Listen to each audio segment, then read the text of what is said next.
Hello everyone and welcome back to Very Cold Lasagna, your filthy casual place for all the filthy casual takes on the world of sports.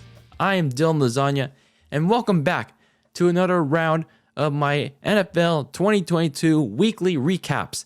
It was the 8th week of the NFL season and we are getting close to that midway point. And well, I just hope that you had all your candy, all your treats for this weekend, because there were certainly a lot of tricks and a lot of treats being played around the league.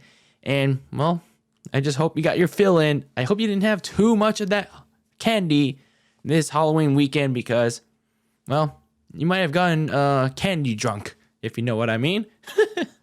So anyway, like I said in my picks preview for this past week, there weren't that many interesting matchups in terms of, this is going to shine throughout the week, but there was a lot of stakes throughout this particular week, and hey, that's what made for a somewhat interesting week, at least a little bit better than the past 2 weeks in this midway this quarter portion of the season, right? So anyway, let's talk about this week that went down, the week that was week 8 of the 2022 season. Of course, it wouldn't be a midway point of the season without a couple teams on bye. There were only 2 teams, those teams being the Kansas City Chiefs and the LA Chargers. So we started things off on Thursday Night Football, only on Amazon Prime Video for $15 a month, as the Baltimore Ravens beat the Tampa Bay Bucks 27-22. And this was despite them losing Mark Andrews and Rashad Bateman to injuries. Tom Brady and the Bucks, man, 3rd straight loss, and now their division rival, we're all of a sudden fighting for first place in the NFC South. Rough stuff there, and it's not getting any easier for them. Going to the Sunday slate of games, starting in the early morning portion down in London, mate. The Denver Broncos took on the Jacksonville Jaguars down in London. The ground game of Melvin Gordon and Latavius Murray, along with a decent passing day for Russell Wilson, paved the way for the Broncos to get a jolly good old victory over Trevor Lawrence and the Jacksonville Jaguars, 21-17. And yeah, remember that, that potential loss that would give Nathaniel Hackett the axe? Yeah. Maybe that was saved for another day for him. Nathaniel Hackett saves his job for another day with this win going into their bye week. The Atlanta Falcons and the Carolina Panthers faced off for all of a sudden first place in the NFC South. Both teams went back and forth in this sudden battle, knowing the stakes were high in this matchup. And Carolina could have taken the lead, but a costly penalty by DJ Moore in the late stages of the game, throwing his helmet into the stands, caused Carolina to miss the potential game-winning extra point. And as well as in the overtime period, they could have won the game, but their kicker, Eddie Pinheiro, had no dinero on the game-winning kick. But the Falcons kicker, though, Younghoe Koo, had that dinero. Sorry, didn't have a rhyme there, but the Falcons all of a sudden have gained firm control of the NFC South as they beat Carolina 37-34 in overtime. Who knows, man? Anything can happen in the NFL nowadays. So all of a sudden, you think it's the Bucs that are going to win the South? Like I said in my season preview, it's their division to lose. So all of a sudden, here come the Falcons. And the Dallas Cowboys beat the Chicago Bears 49-29. A bunch of Bears football being played by the Chicago Bears in this one. But it wasn't that way for half of the game, at least. Dak and the boys up very high, having a touchdown spree in the first half. But here comes Justin Fields and the Bears fighting their way back, scoring 16 unanswered points, cutting it 28-23 midway in the third. But then, of course, Bears football and coming your way, mistakes, and them allowing more touchdowns from the Cowboys. Tony Pollard scoring 2 consecutive touchdowns. Micah Parsons recovering a fumble by the Bears, and the Cowboys sealing the deal 49-29. The Miami Dolphins beat the Detroit Lions 31-27. And, the Lions could have won this game. They could have, just looking at the highlights of it, they could have came out, win this game, upset the Dolphins, because they came out with the big hitters. They scored 13 straight, but then they eventually ran out of steam against Tua Tagovailoa and the Dolphins, who scored 14 unanswered of their own in the third quarter, and to take them down eventually 31-27. Kind of disappointing for the Lions at this point. Really is. The Minnesota Vikings beat the Arizona Cardinals 34-26 in a critical NFC matchup. The Vikings offense, you look at them, they really continue to click. Especially, Kirk Cousins in early games, man. Early games, really his strength here. And responding to everything Kyler Murray and DeAndre Hopkins had to offer. And the defense made Murray fold at the most critical points of the game. Picked them off twice to eke out the win, 34-26. The New Orleans Saints pitched a shutout against the Las Vegas Raiders, 24-0, because of constant mistakes. They didn't even let Derek Carr and the offense pass midfield until 2 minutes left in the game, when they literally had nothing left to do. And even then, their backup was was leading the charge, and they didn't even let the backup score in the end zone. So yikes for the Raiders. Maybe Josh McDaniels was the guy for the Raiders at all. So big yikes.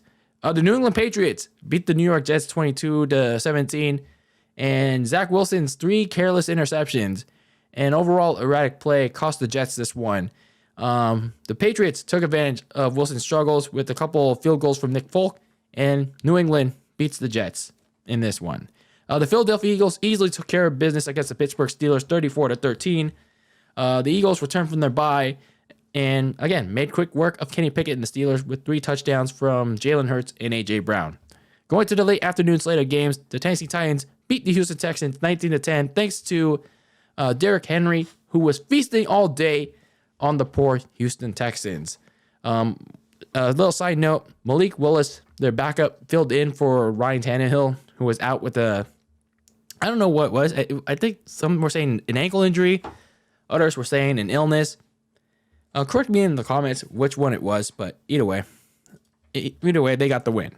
The Washington Commanders beat the Indianapolis Colts 17-16 in Sam Ehlinger's first NFL start, but Taylor Heineke spoiled his first start as he commanded yet another fourth quarter comeback to down the Colts. And somehow, some way, the Commanders are 4-4 in a very strong NFC East. I mean, I'm not saying that they're going anywhere, but hell, the fact that they were gonna be sunk down to the bottom, and they still may well be. It's insane. They're even back to an even record. My San Francisco 49ers destroyed the LA Rams, sent them to Rams Ranch 31-14. Dr. Christian McCaffrey, CMC, fully dialed up, gave himself a triple-double performance, running, receiving, even throwing a touchdown in this game, as the Niners scored 21 unanswered points in the second half to down the LA Rams in whose house? Niners' house, down in LA, 31-14. The Seattle Seahawks beat the New York Giants 27-13. Turnovers from Danny Pennies and the Giants led to their doom in the big test game against Geno Smith and the Seahawks, who were also in a big test game for both of these teams. But the Seahawks were the ones that took full advantage of the Giants in the fourth quarter to pull away in this one. Then in the Sunday Night Football game, the Buffalo Bills beat the Green Bay Packers 27-17. Josh Allen, the Bills, scored 24 points on 4 straight drives in the first half, but some miscues and turnovers led to them needing to hold on against the Packers in the second half. But they managed to pull away 27-17 over Aaron Rodgers and the Pack. Then the Monday Night Football Halloween closer, the Cleveland Browns, yes, the skid marks, beat the Cincinnati Bungles 32-13. Yes, the skid marks beat the Bungles. And this was because of a relentless defense led by Myles Garrett and big performances from, of all people, Jacoby Brissett, as along with Nick Chubb and Kareem Hunt, that duo, and Amari Cooper. The skid marks brought out the tricks on the Jamar Chaseless Bungles to get some winning treats on Halloween. So that was your recap for Week 8. That was your game slate. Now, my winners and losers of Week 8. Starting with my winners, the Philadelphia Eagles. They continue to ride high. Their offense looks really crisp, really damn good. Jalen Hurts doesn't seem like he's going to be slowing down. Neither the offense of A.J. Brown. I do wish that Devontae Smith would get a little bit more involved in the offense because a lot of the production seems to be going to Dallas Goedert, Miles Sanders, even Kenneth Gainwell is getting touches too. A.J. Brown, obviously the top receiver in that offense, But either way, this team is really. It seems like there's no cut contender in that NFC, and then of course you have the AFC with the Chiefs and the Bills. But in the NFC, there's honestly really no one, at least right now, to compete with the Eagles until proven otherwise. The Atlanta Falcons, you look at this team, where they're at. It's supposed to be a rebuilding team, but even with how inconsistent Marcus Mariota can be, he still makes the plays, and he still has the mobility that they can provide as a spark to make some not too much noise if they ever make the playoffs, but provide some upsets, be spoilers throughout the season.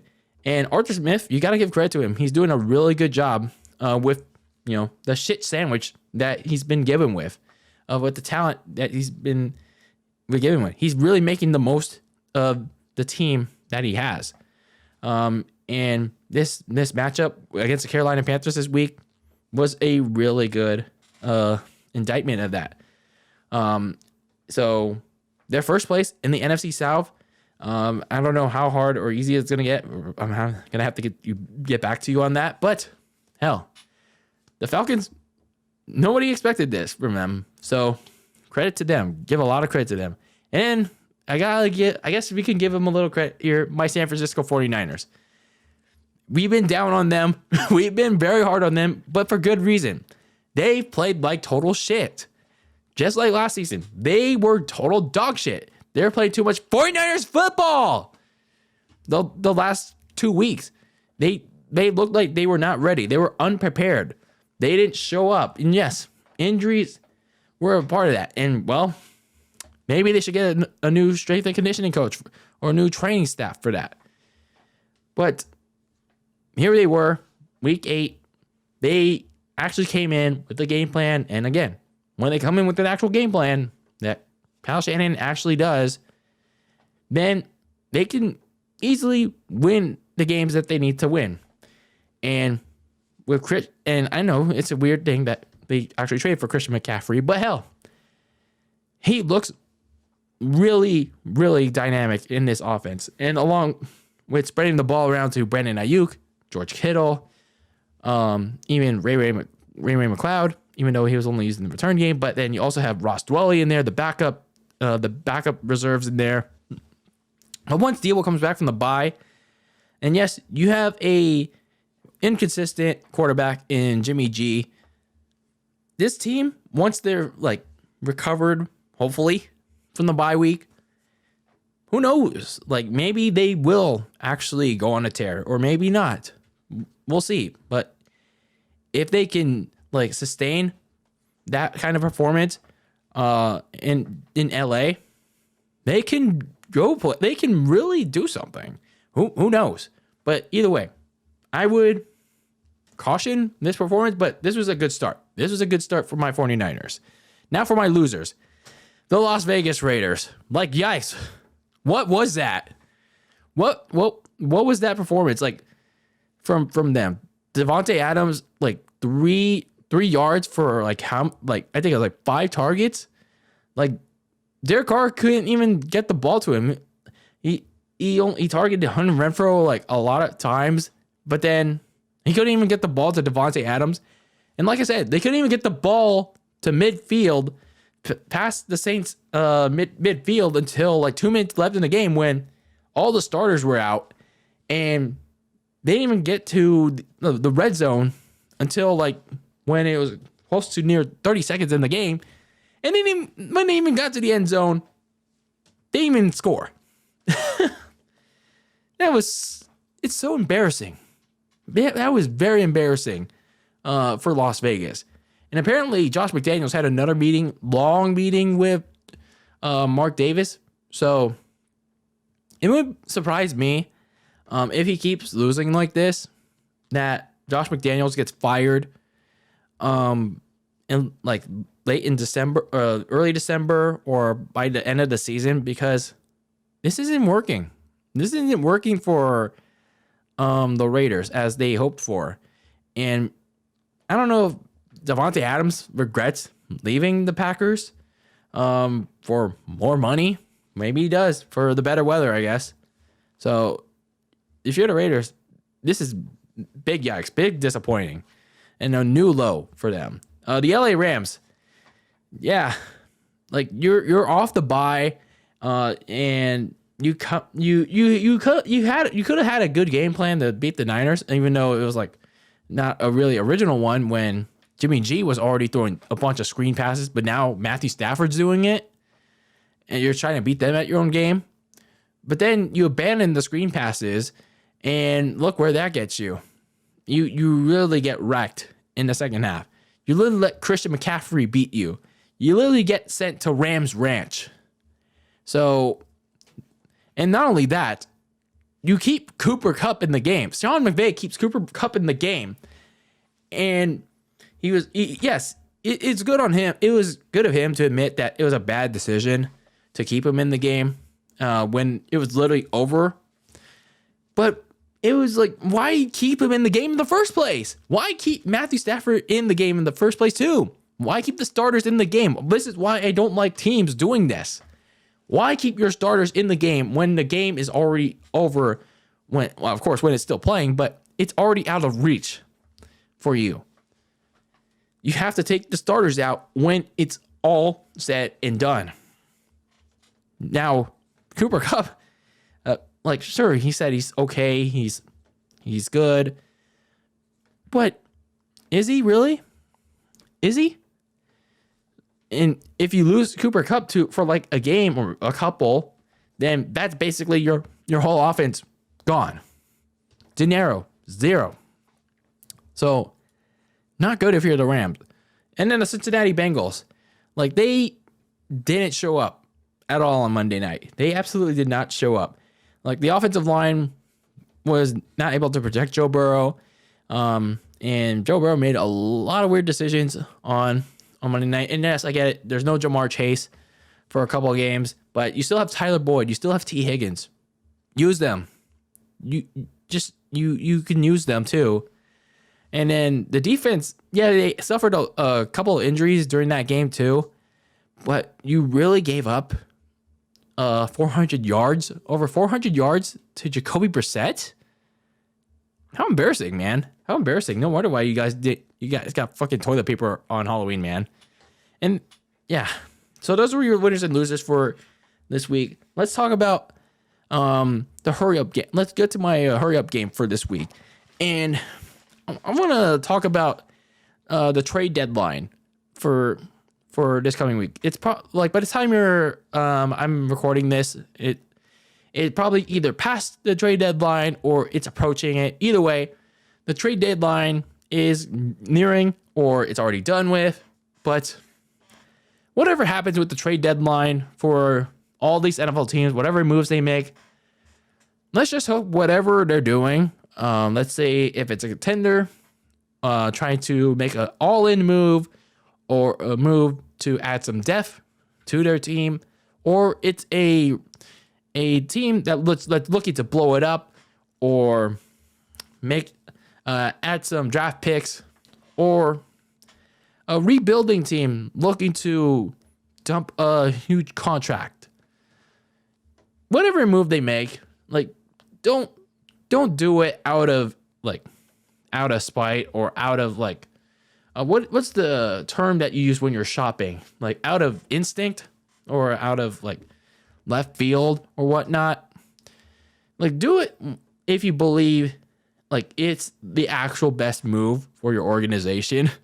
Because if you make the wrong move, which most of these trade deadline moves and almost certainly end up being the wrong move, like who knows? Maybe they do make the right, maybe they are end up being the right move, or they might not be. But either way, whatever happens at the trade deadline or will happen, we'll see. We'll see. There already have been a couple of trades that went down. Of course, the Christian McCaffrey deal. Two Bears players got traded. Robert Quinn and Roquan Smith got traded. I think Roquan got traded to, was it the Jets or I don't remember. But and then I forgot where Robert Quinn got traded. I don't remember. But either way, these teams, whatever moves they're making at the trade deadline, they better hope it's worth their money, worth their draft picks, or mortgaging it the other way around. But either way, they just better hope that this move pays off for them. Whether it's going for an all-in run on the Super Bowl or the playoffs, or getting draft picks for the future. So we'll see what happens at this deadline. So those are my recap for week 8 of the 2022 NFL season. Let me hear your thoughts on how this week went down for you, your team, or just your general picks that failed for you. Anyway, this was DylanLasagna signing out of Very Cold Lasagna. I hope you had a good Halloween weekend this past week. If you even did anything for Halloween, maybe you ate a lot of candy, went in costume, did anything. I certainly didn't. But anyway, this is DylanLasagna signing out of Very Cold Lasagna, and keep that lasagna very cold in the fridge with your take on the world of sports. And until next time, peace out.